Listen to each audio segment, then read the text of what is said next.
Eastern Dooars B Ed training কলেজে আন্তর্জাতিক মাতৃভাষা দিবস পালন। মঙ্গলবার আলিপুরদুয়ার ২ নম্বর ব্লকের ভাটিবাড়িতে ইস্টার্ন ডুয়ার্স বিএড ট্রেনিং কলেজে আন্তর্জাতিক মাতৃভাষা দিবস পালন করা হলো। শহীদ বেদিতে পুষ্পার্ঘ্য নিবেদন করে ভাষা শহীদদের শ্রদ্ধা জানান কলেজের অধ্যাপক, অধ্যাপিকা ও ছাত্রছাত্রীরা। আন্তর্জাতিক মাতৃভাষা দিবসের গুরুত্ব ও তাৎপর্য বিশ্লেষণ করে বক্তব্য রাখেন অধ্যাপক, অধ্যাপিকারা। এছাড়াও নানা সাংস্কৃতিক অনুষ্ঠান হয়। কলেজের অধ্যাপক, অধ্যাপিকা ও ছাত্রছাত্রীরা গান আবৃত্তির মতো সাংস্কৃতিক অনুষ্ঠান পরিবেশ করেন। ভাটিবাড়ি থেকে বাবুল সরকারের রিপোর্ট, ইউবি লাইভ নিউজ, খবর যখন আমরা তখন।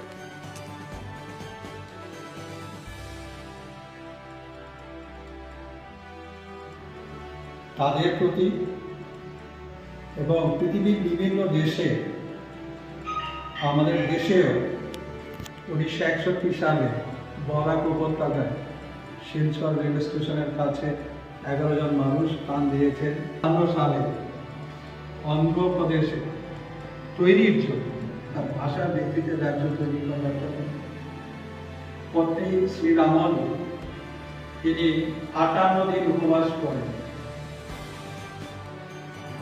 জীবন উৎসর্গ করেছে। আমাদেরই দেশে তার কারণে বহু মানুষ শহীদ হয়েছে। পৃথিবীর বিভিন্ন জায়গায় বহু মানুষ নির্যাতিত হয়েছেন, তারা অনেক ক্লেশ ভোগ করেছেন। শুধু ভাষা নয়, সাংস্কৃতিক আধিপত্যবাদের শিকার হয়েছেন।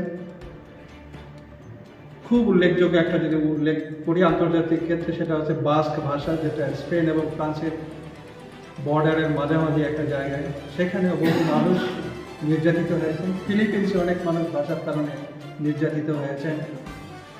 তো সব কিছুকে ছাপিয়ে আজকে গোটা পৃথিবীতে যে ঘটনাটা বেশি আলোকপ্রাপ্ত হয়েছে, সেই ঘটনাটা হচ্ছে 21শে ফেব্রুয়ারি 1952 সালে। সেটাও তার চরিত্রগত দিক থেকে যা আমাদের